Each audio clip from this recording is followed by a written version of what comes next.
Bonjour, peeps. Hi, this is Neshi Locans with a very bitey George this morning. He's awake. Let's see if we can get him on camera here. There he is. There he is. Good morning. Welcome to Star Nation's organization's main fan page here on Facebook. Yeah. Anybody got any good ideas for teething puppies? This is George. And he comes up with me to the academy, to the school, to do the live streams. And he is a bundle this morning. He's not quite crate trained yet, and I didn't want to leave him home by himself yelping. So I brought him up. Actually, he's probably not really happy with me because I had to wake him up. So anyway, welcome. And it's Wednesday, September 19th, and this is the live stream that I try to do daily for the card draw of the day. And that is just checking in what the energy is like and what's important for us to know about today. I'm going to put him down. There you go. Here's a toy. And so you might be hearing George in the background today. Lots of times in the last, probably week and a half or so, he's been up here with me, but he's been sleeping. And so you really didn't even know he was here. And so anyway, he's really awake this morning. The card draw for today, the energy on a very rainy morning. Yeah. I don't know. Puppies can find just about anything fascinating, right? And we really don't pay much attention to the things that are right at their level. He's finding all kinds of things today. Hey, Patty Hurdy is in the chat room. You're probably listening while you're working, so welcome, Patty.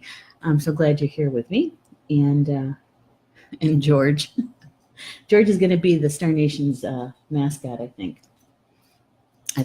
Good morning, Elise. Elise just popped in. Today is Wednesday, and Wednesday is usually around here is a little bit calmer day because Tuesdays are usually pretty busy. Yeah. There's George. So anyway, God. Uh-oh. He's finding the curtains. I may have to go and save the curtains. Nope, they're good.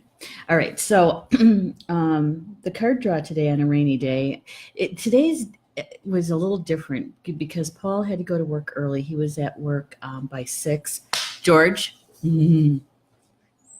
Oh, I know. You should lay down and go to sleep, huh? Yeah. Yeah, you want to come up? No? Okay. Yeah, so it kind of threw George's schedule off a bit. And so he's a little out of sorts from it. Yeah. And I know what the feeling is because Mom actually slept in this morning and she never sleeps in. She slept in until probably 7:45, and she's usually up 5:36, right? Yeah. Good morning, Elise. And good morning to Marianne if you're watching. Good morning to you too. Yeah. So usually when I'm doing the live stream, he's sleeping, and so now I have to keep one eye on him, right? Splits my focus. So today, the card draw today, it's very interesting. I'm interested in knowing what you guys feel about these cards. This card, it says, I live my life knowing that experience is stronger than belief. That experience is stronger than belief. Right? And on the back side, it says, know your thoughts and assumptions and realize that you may have swallowed them whole. Learn from your experiences, discard outdated beliefs and thoughts. Discard outdated beliefs and thoughts. Now, we've talked about that here during these live streams when we were doing the Sacred Path card deck and also when we were doing the Sacred Geometry card deck. that would come up periodically, is beliefs and what you believe now and what you grew up believing. Sometimes, not all the time, but sometimes the things that we were taught when we were very young may not be true for us any longer as adults. So those belief systems. I have some cushions for the floor, and two of them are very slippery, and he just slid right across one of them. So our belief systems can be outdated, you know. For instance, growing up, I grew up in the '60s, right? And we were just it was about the equal rights movement was going on. The feminine movement was just beginning. There was a lot of social unrest, right? Vietnam War was ending. Yeah, that was when I think I was in junior high when that happened, or maybe yeah. I started high school in '74, so even back then, I was questioning things. As a teenager, young adult, sometimes you do that. Everything you don't want to be a part of the establishment. I remember that vaguely. I was right on the fringe of it, right on the edge of it. I was a little too young to really be completely involved in it. So even back then, I was wondering, I was questioning things. I never got confirmed in the Lutheran church because the pastor, and he was a nice man. Don't get me wrong, he was a nice man. He said something in one of the confirmation classes that I had to sit back and think, really? I don't know if I believe that. Because he was saying that a woman, a female, is subjective to the man, and that the man is in control of the home, the life, basically making the decisions. And I remember thinking, I don't know about that. I grew up in a traditional Native American home, and there was definite gender descriptions, things that you could and couldn't do, right? Really, the guidelines were pretty strict. And my dad was Mexican Indian, and so there was a lot of machismo there as well. And so, I can remember, my brothers could be sitting in the kitchen, and if they wanted a glass of water and they asked for a glass of water, I had to get up and get them a glass of water. All right. So when I had this pastor saying something similar, I had to sit back and I said, I don't think I believe this. I don't want to believe this. And halfway through the class, I closed my book and I sat there and I was thinking about this, and I quietly stood up, took my book with me, and walked to the front of the class where the pastor was. And he says, "Oh, the class isn't done." And I said, "Well, it is for me. It is for me," and thanked him for everything that he had done and provided. But I don't believe what you said about women, and I don't want to be a part of this. And so I handed him back his book. It wasn't a big drama thing. Nobody was yelling at each other, nothing like that. And I walked out. Now, my younger brother was in the same class, and I could hear him saying, "I guess I got to go too, because she's kind of with me with the ride, and if I'm not there and they leave, I don't have a way home." And so he handed back his book too.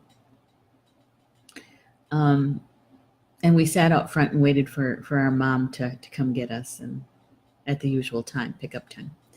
So, even back then I was questioning. And I was also questioning, this was in high school, freshman year. I was sitting in the library, and it was the first time I read anything about Gandhi. And it was in one of those books about him that he was talking about reincarnation. And to me, that I remember saying, "Oh, that makes so much sense, that the soul is the one that has many lives." It's not the body that has a lot of lives, it's the soul that has many lives. And because I could never understand how on Judgment Day, right, that we're all supposed to come back and be judged. And I'm thinking, that is a lot of people. And I had just learned about carrying capacity in science. I'm thinking, how is the earth supposed to hold all these people?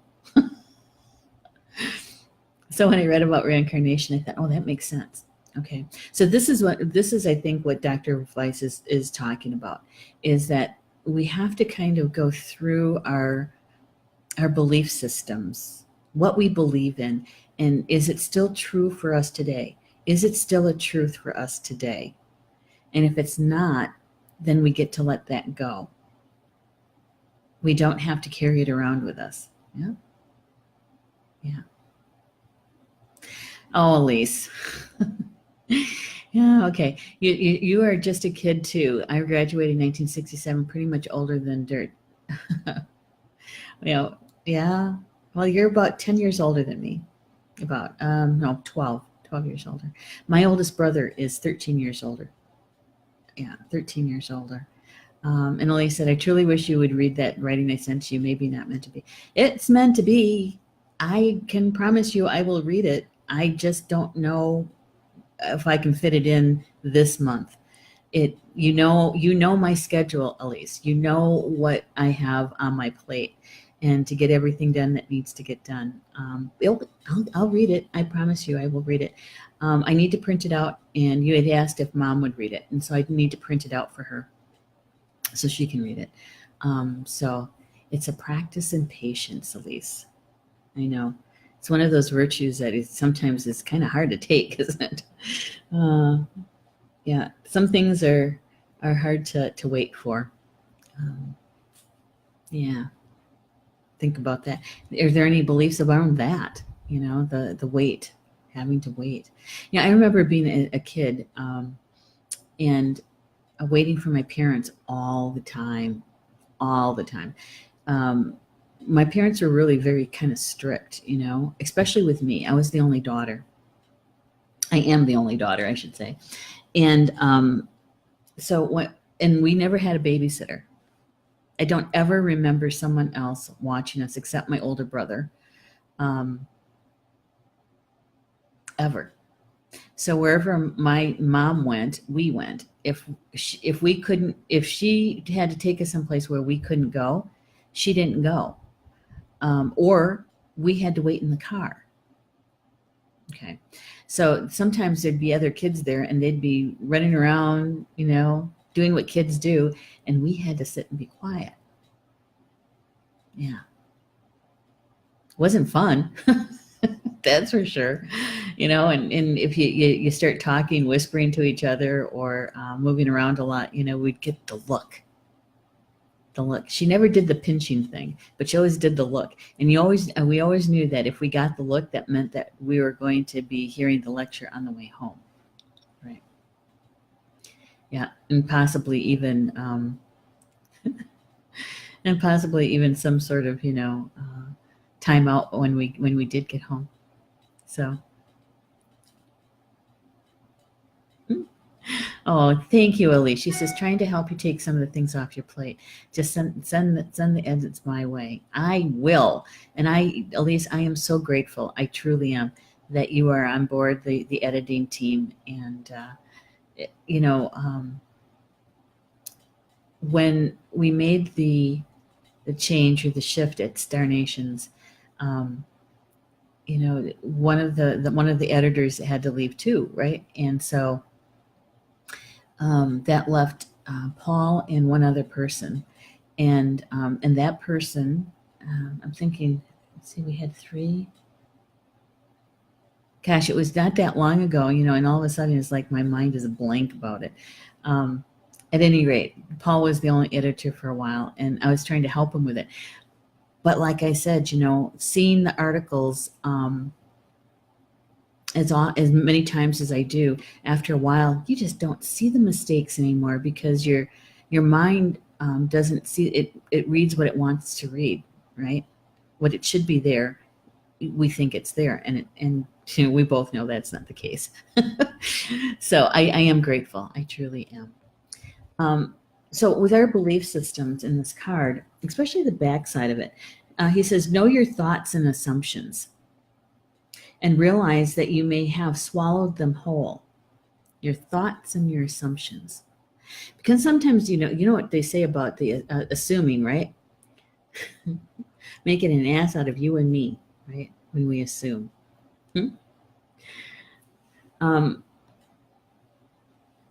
And some of the belief systems are intertwined with a religious belief system. And it doesn't matter what religion you are a member of or you are a part of.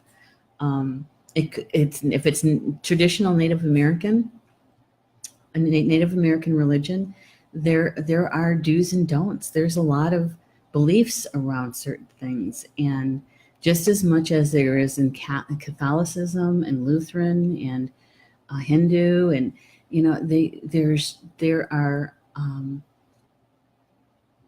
there are things in all religions, and they get intertwined in our daily life. Right?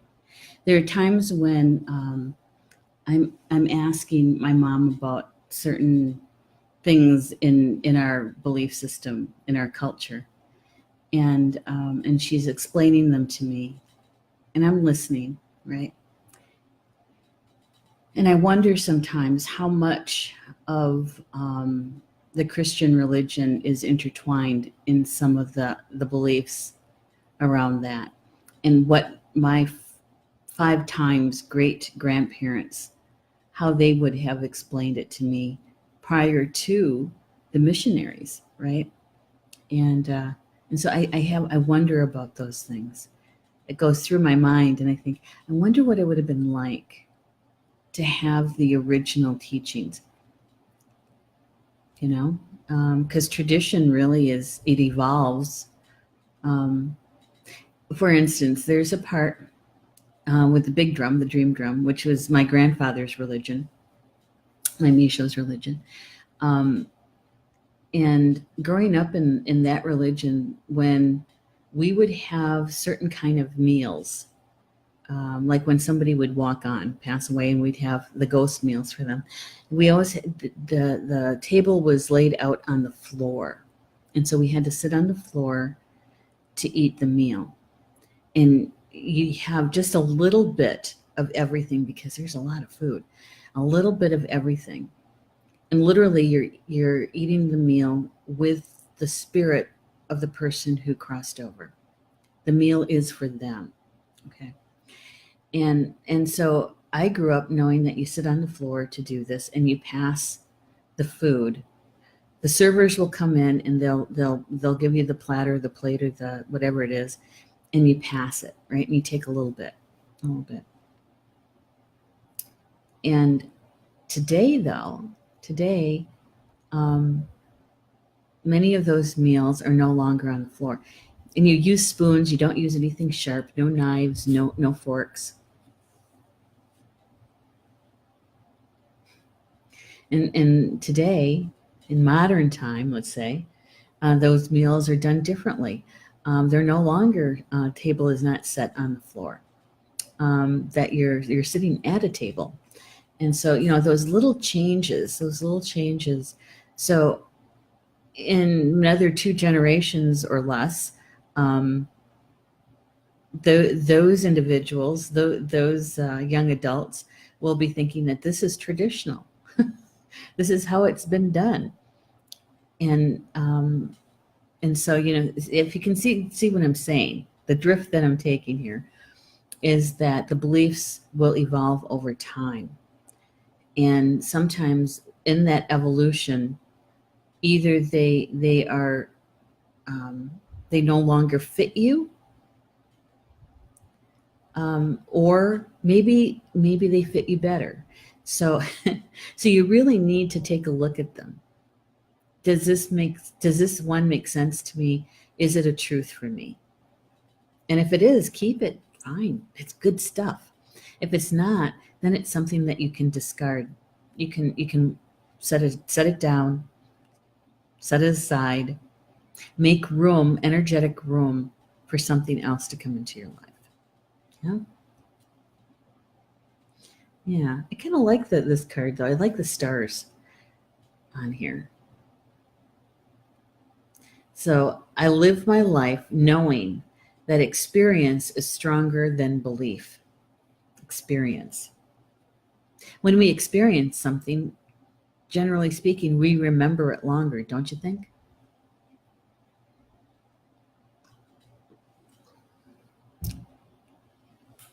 That strong coffee this morning. I didn't put enough cream in there. Strong coffee. Yeah. Elise says, wish I still had a real job. Wow. Yeah, it keeps you busy, doesn't it? Keeps your mind and your hands busy. Polly Joe's here. Good morning, Polly Joe. And David, Cad's here. Good to see you in the chat room, Cad. And so when we experience, when we have the experience, this is just my 2 cents, okay? When we experience something, it stays with us longer. We have an emotion about it. We have a feeling around it. And then we also have the intellectual piece that kind of fits in as well, right? There's more layers to it, is what I'm trying to say, than someone telling it to you or reading it to you. Yeah. It doesn't go through someone else's filters, someone else's lenses. It goes through your own, right? And so I think that when we go to spiritual classes, yeah, we're getting the information from someone else, but I like the experiential classes where the teacher will give you the outline, the structure of it, and the nuances of it, right? But they give you time to experience it on your own, to experience it. And then if you have questions, then you can ask the questions, right? Yeah. And it kind of reminds me of one of my friends, Amantha Murphy. She and I met when I went on a tour, a spiritual tour of Ireland. This was in 2010 is when I met her. And she was a tour guide of that. And we got to be friends, right? And one of the stories she told me, because I was asking about the early Irish belief system, and then when the Catholic missionaries came into Ireland, how that changed life, and she was saying that in Catholicism in those early days, the priests and the nuns were the only ones that knew how to read. They were the only ones that knew how to write, unless you were very wealthy. And so the people only had the belief coming through one person. And she said that it was, of course, through a man, because it's a priest, right? And so the subjugation of women and children began. And she said that there was also, in more modern times, that education was withheld from the indigenous people of Ireland. And it was a control thing, right? And so if you wanted to be educated, there were people who would teach, but it was against the law to teach the Irish how to read and write. And so they would hide. They would do it at night by candlelight, or they would hide during the day in the hedgerows. And so they were called hedgerow schools, right? And just in order to learn how to read and write. Why am I even telling you this story? I don't know. It just reminded me of how belief systems can alter a whole community, right? Yeah. And yet the Irish did learn how to read and write, right? In those early days about the control. And how many people in the chat, how do you guys feel about that, about the control issue and beliefs? And I just had this when I was very young. I remember, no, it's not that, like I said, it's not like the pastors were bad people, because they weren't. Um, but I remember listening to them and thinking, how do they know that? How do we know that they're not relating this to us in a way that is altered, right? Is this a truth? Is this true? I remember asking my mom that. Is this really true? Is this really true? Um, yeah. So a lot of our belief systems are societal, are cultural. Many times, most often, our religious beliefs are intertwined with it. Intertwined with it. And we see it a lot in Native America. We really do. How Christianity has been woven into the ceremonies. Mm-hmm. Yeah.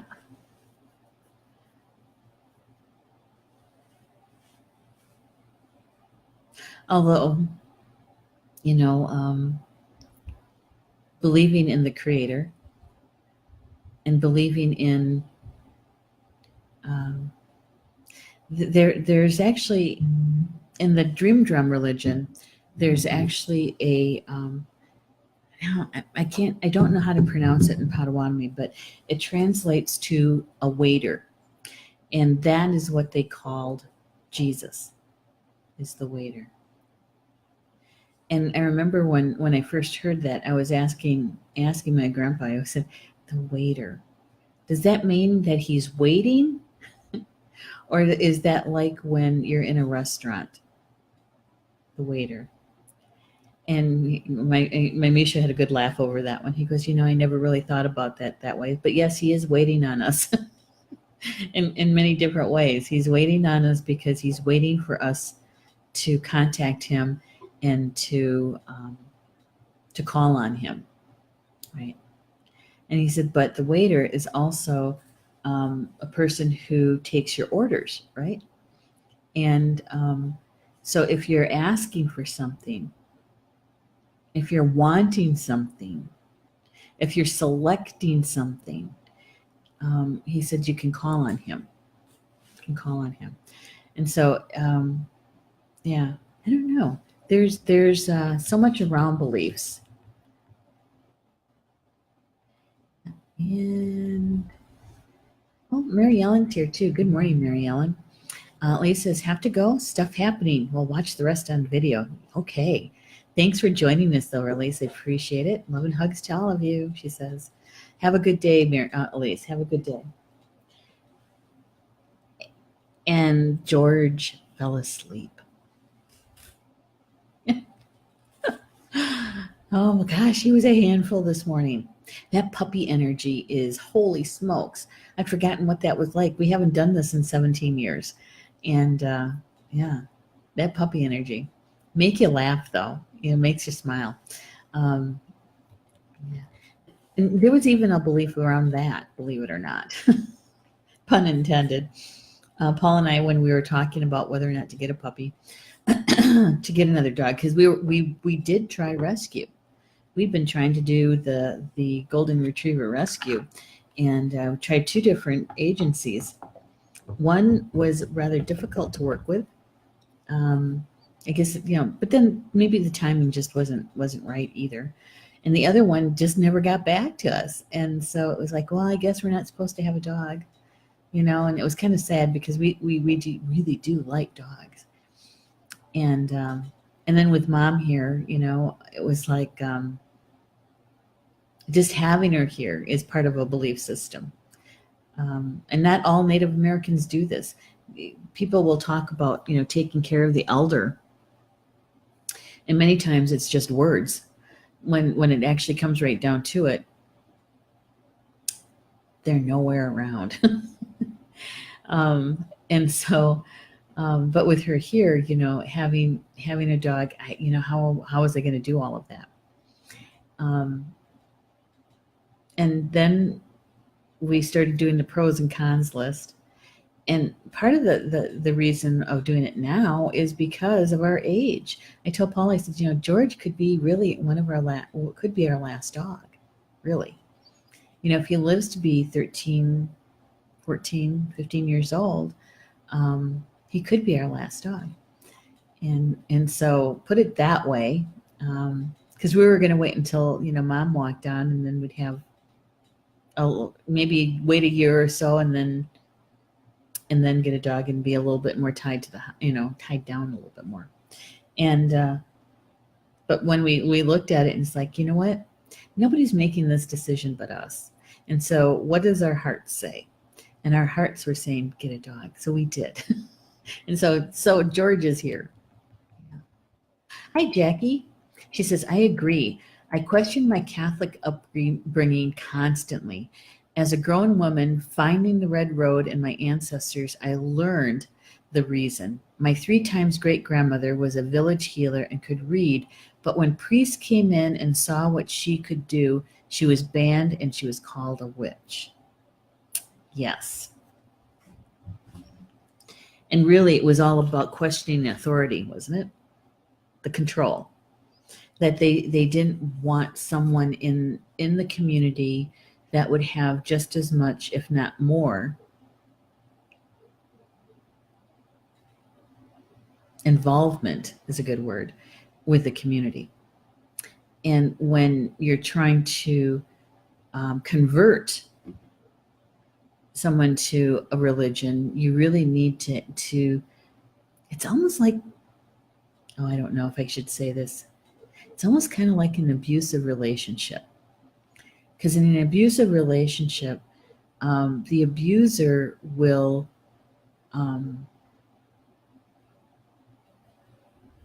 create a situation where there's no one but them in control of that their other person's life, in their spouse's life, their significant other's life. And so they start cutting them off from other community members, other family members, right? So that the influence in that person's life has only one influence, and that is the spouse or the abuser. And in some ways, those early missionaries, that's what they did. And then they also knew that if they had control of the children, they would have control over the parent. And so here anyway, in North America, and I think sometimes in South America, I want to say probably mission schools, that we had a couple of generations in going through the mission schools. At the beginning, it was not an option; it was mandatory.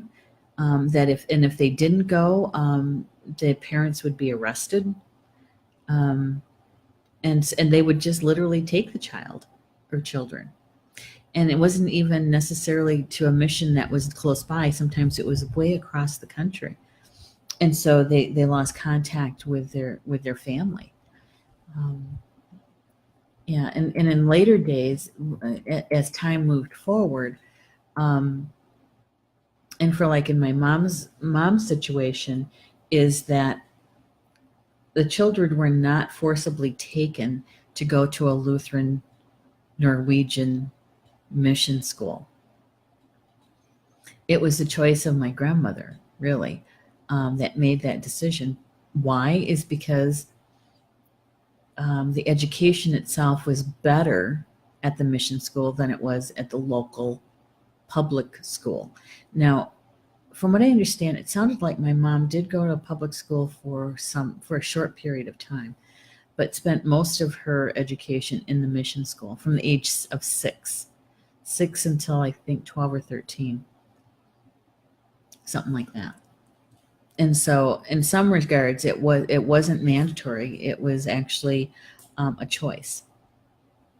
And I can understand the choice. I can. And given the time frame, and we're talking about the 1930s, the 1930s, there was a lot going on here in the United States. We were going through the Depression.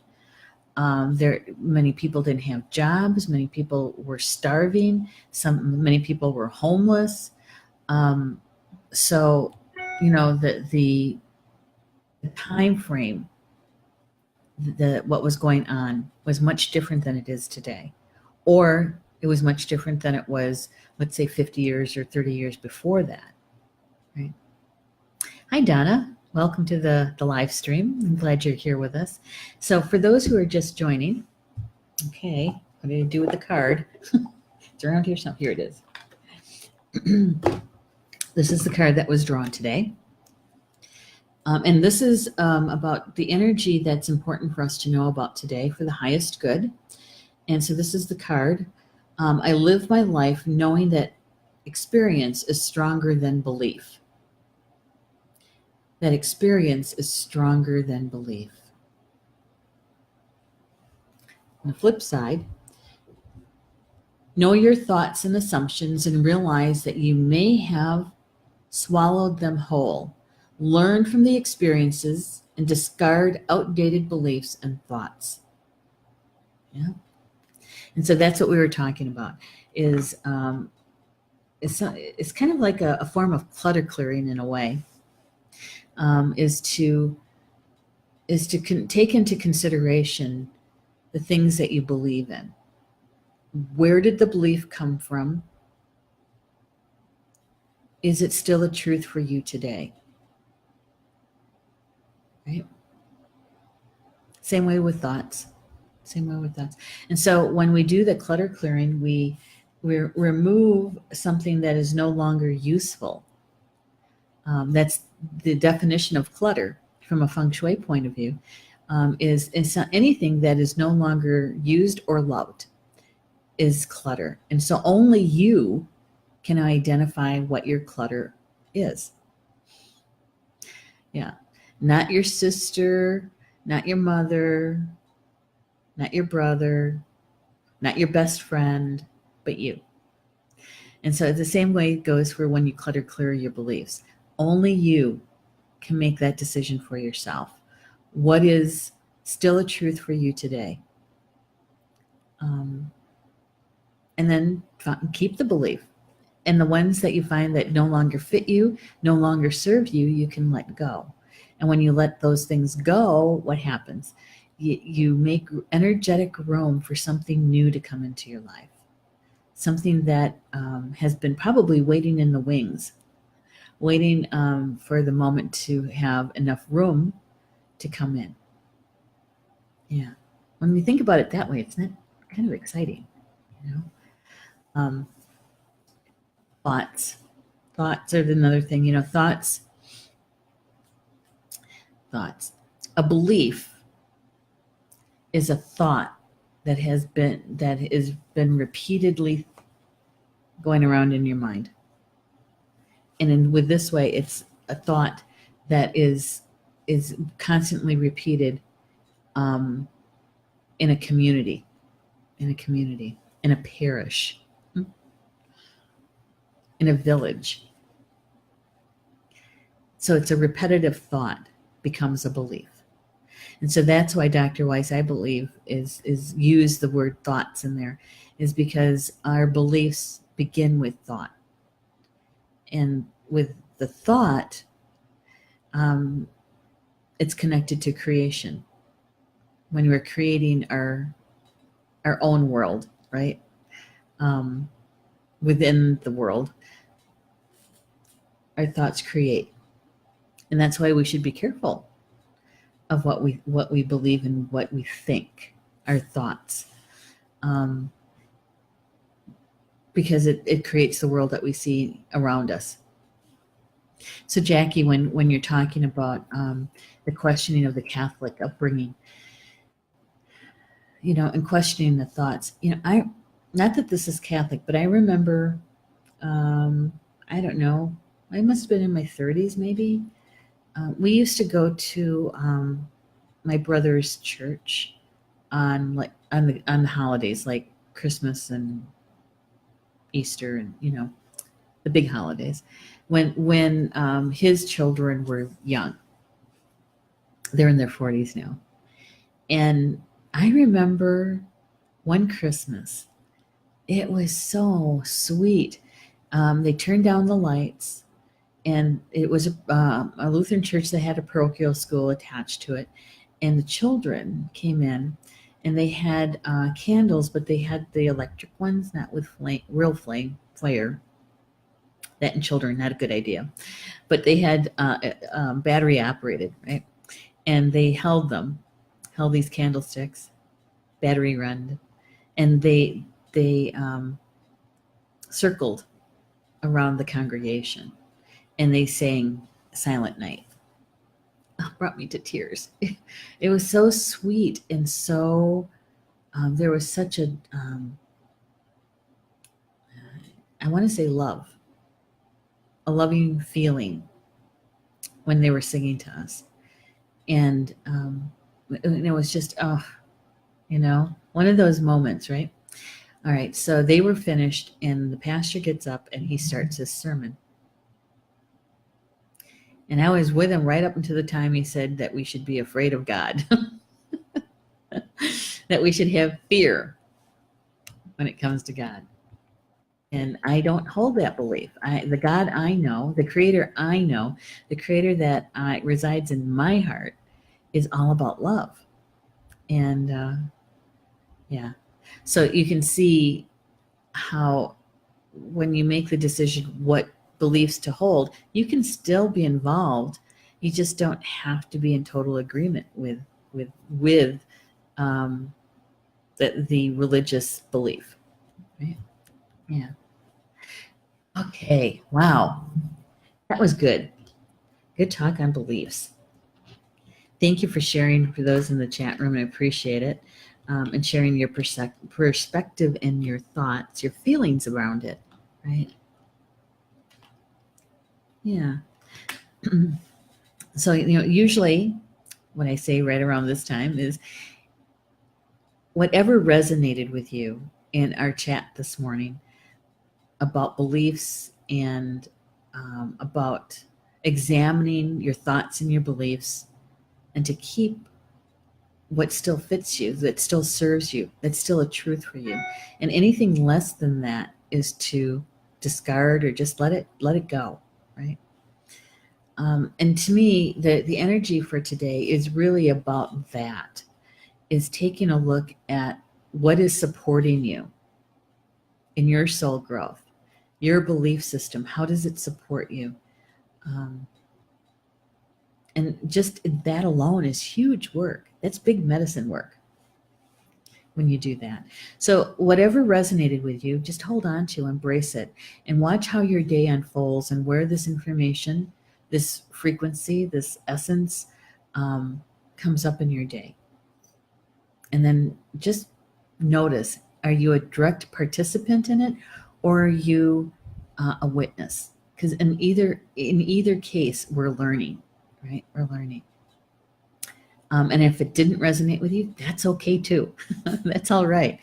You can just let it lie. It doesn't belong to you. That you don't need it. Although you may be a messenger, just because you don't believe it doesn't mean that you can't share it with someone who may that you know that may enjoy the chat, or they've been searching for a certain piece of information, and maybe you're the messenger, right? Yeah. So, and today, Wednesday, we got we got two really good shows coming up for you. Live stream shows here at Star Nations Radio Network. Live stream at let's see, at 4 p.m. Eastern. I have to remember this because it's brand new. 4 p.m. Eastern time. It's a new time and a new day for Nature Adventures. And that Nature Adventures show is with myself, Neshi Locatz, and my co-host is Minnie Kansman. And Minnie is she takes beautiful pictures of the places that she travels to, and she shares those with us. And so today we're going to be talking about the sound of water. And Minnie and I have had shows about the sacred water. This is a little different, still sacred, but it's a little different. It's about the sound of water. So please join us at 4 p.m. Eastern. And then at 7 p.m. Eastern is Soul Connections with Polly Jo LeBay. And let me tell you, that particular hour and a half, we don't call it a show because it's not. It really is an opportunity for us to heal. As energy workers, light workers, many times what we do is we put everybody ahead of us, and we're last on the list when it comes to healing. And we still have our own healing work to do, right? And so on Wednesday evenings, Polly Jo, what she does is she creates the sacred space for us to do that. We work with our individual spiritual teams. We identify what intention, what it is that we want to work on, heal, remove, and Polly Jo provides the sacred space for that, holds that container for us to do what we need to do, the work we need to do for ourselves. And then what she does is she does individual card draws, and so with a message individually. So it is it can be a very powerful hour and a half. So, and that's tonight at 7 p.m. Eastern. Speaking of Polly Jo, she has a comment in the chat. She says, I teach about releasing beliefs quite frequently. Yes, you do. Yes, you do. And some of those beliefs, when it's no longer a truth for us, when it no longer supports us, it becomes an interference to our soul growth. It becomes a block or a barrier to our soul growth. I call it debris. Remove the debris. So yes, and in fact, that's something that you can do tonight if you wish. So we'll see you back here at Star Nations Radio Network at 4 p.m. for Nature Adventures. Enjoy the rest of your day, and we'll see you again tomorrow morning for the card draw live stream. And with that, Bama Mina. That's Potawatomi for until we see each other again. Love you guys.